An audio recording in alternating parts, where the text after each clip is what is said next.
Good afternoon everyone. I am Praveen Kumar. तो previous lecture में हम लोगों ने बातें की थी प्रोफेज के ऊपर। ठीक है, आई होप आप लोगों को प्रोफेज बहुत अच्छे तरीके से समझ में आ गया होगा और उसका पीडीएफ भी आपको मिल चुका होगा। ठीक है ना। तो चलिए हम लोग आगे मूव ऑन करते हैं और हम लोग पढ़ते हैं मेटाफेज। ठीक है, मैं आपसे रिक्वेस्ट कर रहा हूँ जिन्होंने मेरे प्रोफेज का लेक्चर नहीं देखा है वो प्लीज़ जाके प्रोफेज को कवर कीजिए, क्योंकि मैंने आपको पहले बताया है सेल डिवीज़न एक ऐसा चैप्टर है जिसको आपको सीक्वेंस में पढ़ना होगा। क्योंकि जो आप पढ़ोगे उस जैसे कि मैं अभी आपको पढ़ाऊंगा ना मेटाफेज, तो मेटाफेज जो है वो रिलेटेड होगा प्रोफेज से। ठीक है, और प्रोफेज रिलेटेड होगा आपका सेल साइकिल से। तो इसलिए मैं आपसे बोल रहा हूँ कि आपको चैप्टर अच्छे तरीके से समझने के लिए आपको सीक्वेंस को फॉलो करना होगा। अगर आप प्रोफेज नहीं देखे हो और डायरेक्ट मेटाफेज देख रहे हो तो आपको समझ में नहीं आएगा, इसकी मैं गारंटी ले रहा हूँ। ठीक है, क्योंकि ये रिलेटेड है आपके प्रोफेज से। ठीक है ना। तो प्लीज़ आप जाके प्रोफेज को कवर कीजिए, देन आप मेटाफेज पे आइए। चलो, जिन्होंने देख रखा है हमारे प्रोफेज या फिर जो हमारा सीक्वेंस चल रहा है, तो थैंक यू सो मच। और हम लोग आज पढ़ेंगे मेटाफेज। ठीक है ना, आप लोग तैयार हो? चलिए हम लोग स्टार्ट करते हैं मेटाफेज को। देखिए, मेटाफेज पढ़ने से पहले हम लोग थोड़ा सा पढ़ेंगे क्रोमोसोम के बारे में। ठीक है, क्योंकि क्रोमोसोम के ऊपर भी कुछ क्वेश्चंस आते हैं और आप आगे चलोगे ना, जैसे इसके बाद हम लोग पढ़ेंगे एनाफेज। तो एनाफेज में हम लोगों को क्रोमोसोम की रिक्वायरमेंट होगी, उसका नॉलेज हमको पता होना चाहिए। तो इससे बेटर है कि हम लोग क्रोमोसोम के बारे में अभी ही थोड़ा सा पढ़ लेते हैं।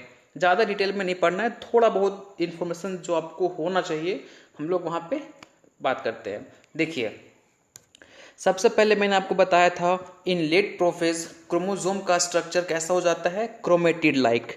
तो देखिए ये क्या है, सेंट्रोमियर, और ये क्या है भाई, क्रोमेटिड। ठीक है, तो एक और होता है, नीचे भी दो होते हैं। ठीक है, और ये दोनों को मिला के हम क्या बोलते हैं भाई, सिस्टर क्रोमेटिड। ठीक है, क्या बोलते हैं, सिस्टर क्रोमेटिड। और ये जो सिस्टर क्रोमेटिड है वो जिस पोर्शन से अपने आप को अटैच्ड किए होते हैं इसको हम बोलते हैं भाई सेंट्रोमियर। क्या बोलते हैं, सेंट्रोमियर। यहां तक क्लियर है? मैंने क्या बोला कि इन लेट प्रोफेज में जो क्रोमोसोम का स्ट्रक्चर है वो क्रोमेटिड लाइक हो जाता है, जैसा कि आपको यहाँ पे दिखाई पड़ रहा है ना। और दोनों को मिला के हम लोग क्या बोलते हैं, सिस्टर क्रोमेटिड। जैसे कि आपको दिखाई पड़ रहा है, दोनों को मिला के क्या बोल रहे हैं, सिस्टर क्रोमेटिड बोल रहे हैं। अब ये सिस्टर क्रोमेटिड जिस स्ट्रक्चर से अटैच्ड होता है उस कॉमन जंक्शन को हम लोग क्या बोलते हैं भाई, सेंट्रोमियर। अब मजे की बात देखिए, इस सेंट्रोमियर के पास एक डिश लाइक प्रोटीनस स्ट्रक्चर होता है। यहाँ पे देखिए, इसको हम लोग बोलते हैं काइनेटोकोर। क्या बोलते हैं भाई, काइनेटोकोर। ठीक है, आया समझ में? चलिए, तो सेंट्रोमियर के बाहर एक प्रोटीनस डिस्क लाइक स्ट्रक्चर होता है जिसको हम लोग काइनेटोकोर बोलते हैं। अब काइनेटोकोर का क्या फंक्शन है, देखिए मैंने आपको प्रीवियस लेक्चर में बताया था स्पिंडल फाइबर के बारे में। ठीक है, तो जो स्पिंडल फाइबर का फॉर्मेशन होता है ना वो अटैच्ड होता है इस काइनेटोकोर से। ठीक है, तो स्पिंडल फाइबर का अटैचमेंट किससे होता है, काइनेटोकोर से। अब देखो, एग्जामिनर बहुत चतुर होता है भाई, वो क्वेश्चन को घुमा देगा। क्या पूछेगा आपसे कि जो स्पिंडल फाइबर है वो किससे अटैच होता है, ये आपका क्वेश्चन है। ऑप्शन में क्या देगा वो, काइनेटोकोर एंड सेंट्रोमियर। अगर दोनों ऑप्शन में है तो आप आंसर क्या लगाओगे, kinetochore is the more right answer as compare to centromere. ठीक है, और अगर ऑप्शन में काइनेटोकोर नहीं दे रखा है तो आंसर क्या जाएगा, सेंट्रोमियर। ठीक है, आया समझ में? अगर दोनों प्रेजेंट होगा तो आंसर क्या मारेंगे, काइनेटोकोर। ठीक है ना, और काइनेटोकोर नहीं होगा तो सेंट्रोमियर। यहां तक क्लियर होता है? चलिए, अब एक ट्विस्ट और होता है कई बार। क्या ट्विस्ट होता है भाई, देखो कई बार क्या होता है, ये जो आपका सेंट्रोमियर है ना, ये जो सेंट्रोमियर है, ये सेंट्रोमियर किसी किसी क्रोमोसोम में अब्सेंट होता है। क्या होता है, अब्सेंट होता है। तो उसको हम लोग क्या बोलते हैं, इस तरह के क्रोमोसोम को हम लोग बोलते हैं एसेंट्रिक क्रोमोसोम। ठीक है, याद रहेगा, जिसमें आपका सेंट्रोमियर एब्सेंट होता है उस तरह के क्रोमोसोम को हम लोग एसेंट्रिक क्रोमोसोम बोलते हैं। और एक इंटरेस्टिंग फैक्ट क्या है, ये जो एसेंट्रिक क्रोमोसोम होते हैं ना, वो साइटोप्लाज्म में कहीं फिक्स नहीं होते हैं, कहीं भी ये फ्लोट कर रहे होते हैं। ठीक है ना, आया समझ में? तो दो तरह के क्रोमोसोम आपके मैंने आपको बताया। पहला क्या बताया मैंने आपको, दो सिस्टर क्रोमेटिड होते हैं, जहाँ पे वो अटैच्ड होते हैं उसको हम लोग क्या बोलते हैं, सेंट्रोमियर। उसके बाहर एक प्रोटीनस डिस्क लाइक स्ट्रक्चर होता है जिसको हम लोग काइनेटोकोर बोलते हैं, और उस काइनेटोकोर से हमारा स्पिंडल फाइबर अटैच्ड होता है।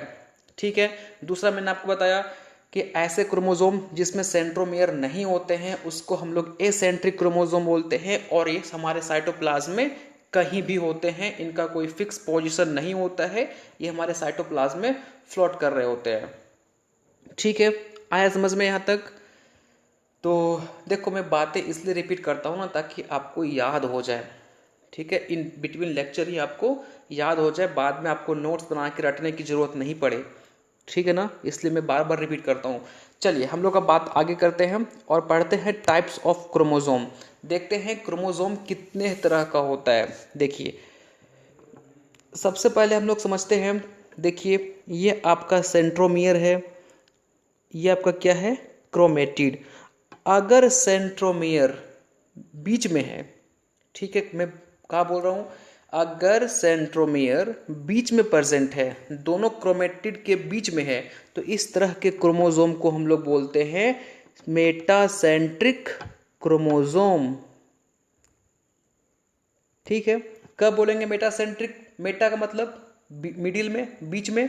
तो अगर आपका सेंट्रोमियर बीच में प्रेजेंट होगा, दोनों क्रोमेटिड के बीच में, तो क्या बोलेंगे, मेटासेंट्रिक क्रोमोसोम। नेक्स्ट, अगर ये जो आपका सेंट्रोमियर है वो थोड़ा सा नीचे होगा, जैसे यहाँ पे देखिए फिगर में, देखिए यहाँ पे थोड़ा सा नीचे आ गया, तो इस तरह के क्रोमोसोम को हम लोग बोलते हैं सब मेटासेंट्रिक क्रोमोसोम। ठीक है, आया समझ में? तो according to centromere location chromosome के अलग अलग टाइप्स होते हैं। तो पहला टाइप्स मैंने क्या बताया, अगर आपका सेंट्रोमियर बीच में प्रेजेंट होगा क्या बोलेंगे, मेटासेंट्रिक। अगर मिडिल से थोड़ा सा नीचे प्रेजेंट होगा, सब मेटासेंट्रिक। नेक्स्ट देखते हैं हम लोग और क्या होता है। अगर आपका सेंट्रोमियर नीचे से थोड़ा सा ऊपर, ठीक है, जैसे कि फिगर में देखो, यहाँ पे देखिए नीचे से थोड़ा सा ऊपर प्रेजेंट है, तो इस तरह के क्रोमोसोम को हम लोग बोलते हैं एक्रोसेंट्रिक क्रोमोसोम। ठीक है, आपको पीडीएफ मिल जाएगा, आप वहां से देख लेना। मैंने क्या बोला, अगर आपका सेंट्रोमियर नीचे से थोड़ा सा ऊपर प्रेजेंट है तो क्या बोलेंगे, एक्रोसेंट्रिक। और अगर आपका सेंट्रोमियर एकदम टिप पे प्रेजेंट है, जैसे कि यहाँ पे देखो एकदम टिप पे प्रेजेंट है, तो इस तरह के क्रोमोसोम को हम लोग बोलते हैं टेलोसेंट्रिक क्रोमोसोम। क्लियर होता है यहाँ तक? ठीक है, आई होप आपको 4 तरह के क्रोमोसोम के बारे में पता चल चुका होगा। मैंने क्या बोला, मैं फिर से रिपीट कर दे रहा हूँ, आपको इन बिटवीन लेक्चर ही याद कर लेना है। ठीक है, मैंने क्या बोला आपको, अगर आपका जो सेंट्रोमियर है वो मिडिल में प्रेजेंट होगा, दोनों क्रोमेटिड के बीच में प्रेजेंट होगा, तो हम लोग क्या बोलेंगे, मेटासेंट्रिक। ऐसे भी याद कर सकते हो, मेटा का मतलब बीच में, सब का मतलब, सब मेटासेंट्रिक का मतलब क्या होता है, थोड़ा सा नीचे। अगर आपका सेंट्रोमियर थोड़ा सा नीचे प्रेजेंट है दोनों क्रोमेटिड के, है ना, तो क्या बोलेंगे, सब मेटासेंट्रिक। और अगर नीचे से थोड़ा सा ऊपर प्रेजेंट है आपका सेंट्रोमियर तो क्या बोलेंगे, एक्रोसेंट्रिक। और अगर सेंट्रोमियर पूरे टिप पे प्रेजेंट है, दैट्स कॉल्ड टेलोसेंट्रिक। याद हो गया आपको? चलिए हम लोग अब बात करते हैं अपना मेटाफेज। क्रोमोसोम इतना आपको याद रखना है। ठीक है, चलिए अब हम लोग बात करते हैं मेटाफेज के ऊपर। देखिए मेटाफेज में क्या होता है, ये देखो आपका ये क्या है, साइटोप्लाज्म। ठीक है, इसलिए मैं बोल रहा हूँ कि प्रोफेज यदि आपने नहीं देखा है तो प्लीज़ जाके देखिए। ठीक है, क्योंकि अगर उसको आपने नहीं देखा है तो यहाँ पे कुछ भी समझ में नहीं आएगा। तो मैंने क्या बोला आपको, ये क्या है, साइटोप्लाज्म। यहाँ पे मैंने आपको बताया था जो जो आपका सेंट्रोसोम होते हैं वो अपोजिट पोल पे मूव ऑन कर जाते हैं। ठीक है, तो चलिए भाई अपोजिट पोल में हम लोग मूव ऑन करवा देते हैं। क्या है ये आपका सेंट्रोजोम। ठीक है, अब कई लोगों को कंफ्यूजन होगा, कई कई बुक में क्या लिखा हुआ है सेंट्रियोल, ठीक है, और कई बुक में लिखा है आपका सेंट्रोजोम, तो कंफ्यूज मत करना। सेंट्रियोल जो होते हैं वो एनिमल सेल में प्रेजेंट होता है। अगर ये चीज़ आपके एनिमल सेल में चल रहा है तो वो क्या होगा, सेंट्रियोल होगा। ठीक है, और अगर ये आपके प्लांट सेल में चल रहा है तो वो क्या होगा, सेंट्रोजोम होगा। तो हम लोग एज्यूम करके चल रहे हैं कि हम लोग क्या पढ़ रहे हैं, एग्रीकल्चर पढ़ रहे हैं। तो एग्रीकल्चर में मोस्टली हम लोग प्लांट से डील करते हैं, तो प्लांट से डील करते हैं भाई, तो हम लोग इसको क्या मान लेते हैं, दिस इज आपका क्या हो जाएगा, सेंट्रोजोम। ठीक है, आया समझ में। और अगर इसी को हम लोग इन केस एनिमल सेल में स्टडी करते हैं तो ये सेंट्रोजोम क्या होता, आपका सेंट्रियोल होता। एज इट क्लियर, दोनों के बीच में डिफरेंस समझ में आया। सेंट्रियोल प्रेजेंट होता है आपका एनिमल सेल में, जबकि आपका सेंट्रोजोम प्रेजेंट होता है प्लांट सेल में। चलिए, तो इन लेट प्रोफेज में क्या होता है, सेंट्रोजोम अपोजिट पोल में मूव कर जाते हैं। चलिए, हमने मूव करा दिया। अब यहाँ पे क्या होता है, स्पिंडल फाइबर का फॉर्मेशन होता है। चलो, स्पिंडल फाइबर का भी हमने फॉर्मेशन करवाना है। चलो, ये बन गया स्पिंडल फाइबर। ठीक है, अब आपने ग्लोब देखा है, ग्लोब में क्या होता है भाई, ग्लोब में आप देखे होंगे तो ग्लोब के बीच से, ठीक है, एक लाइन पास होता है जिसको हम लोग बोलते हैं इक्वेटोरियल प्लेट। ठीक है, इक्वेटोरियल प्लेन बोलते हैं, but in case of metaphysic या फिर हम साइटोप्लाज्म में बात करें तो इसको हम लोग बोलते हैं इक्वेटोरियल प्लेट। तो चलिए यहाँ पे देखिए, इसको हम लोग एज्यूम कर लेते हैं इन मिडिल से, बीच से हम लोग एक प्लेन एज्यूम कर लिए और इसको हम लोग बोलते हैं इक्वेटोरियल प्लेट। ठीक है, एक और नाम इसका क्या है भाई, क्योंकि इसको हम लोग स्टडी कर रहे हैं मेटाफेज में, तो इसको हम लोग एक और नाम से जानते हैं, मेटाफेजिक प्लेट। आपको नोट्स में मिल जाएगा, यहाँ पे मैं शॉर्ट में लिख रहा हूँ। ठीक है ना, मैंने क्या बोला कि बीच से एक लाइन को एज्यूम कीजिए और इस लाइन को हम लोग बोलते हैं इक्वेटोरियल प्लेट या metaphasic plate. As it clear.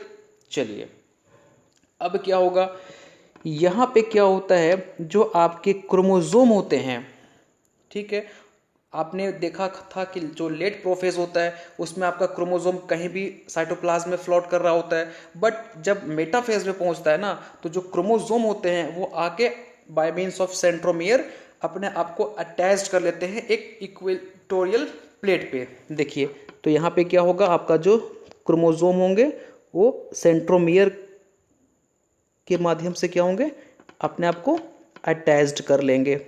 ठीक है, ऐसे अटैच कर लेंगे। इसलिए यहाँ से एक इंपॉर्टेंट क्वेश्चन पूछा जाता है, सेंट्रोमियर को हम लोग ड्राइवर ऑफ क्रोमोजोम भी बोलते हैं। क्यों बोलते हैं, क्योंकि देखो ना, जब इन लेट प्रोफेज में क्या हो रहा था, आपके जो क्रोमोजोम है वो साइटोप्लाज्म में कहीं भी फ्लोट कर रहे थे, बट जैसे वो मेटाफेज का स्टेज आया, सारे क्रोमोजोम आके एक जो अपना इक्वेटोरियल प्लेट है उस पर अरेंज हो गए। किसके माध्यम से, सेंट्रोमियर के माध्यम से। इसलिए हम लोग सेंट्रोमियर को क्या बोलते हैं भाई, ड्राइवर ऑफ क्रोमोजोम। ठीक, क्लियर होता है यहाँ तक। चलिए, और हम लोग बात करते हैं आगे। तो ये फिगर आपको समझ में आया, तो यहाँ पे आप देख रहे हो जो आपके क्रोमोजोम है वो क्या है, एक लाइन में अरेंज है। ठीक है ना, चलो इसको इस फिगर में देखो, यहाँ पे दिखाई पड़ रहा है आपका जो क्रोमोजोम है वो क्या है, इक्वेटोरियल प्लेट पे अपने आप को अरेंज किए हुए है। ठीक है, चलो अब देखिए, हम लोग कुछ इंपॉर्टेंट बातें पढ़ते हैं। मेटाफेज में क्या होता है, क्रोमोजोम का कंप्लीट कंडेंसेशन हो जाता है, मतलब जो आपका क्रोमोजोम है वो कंप्लीट अपने आप को कंडेंस कर चुका होता है। ठीक है ना, chromosome are thickest and shortest in metaphase.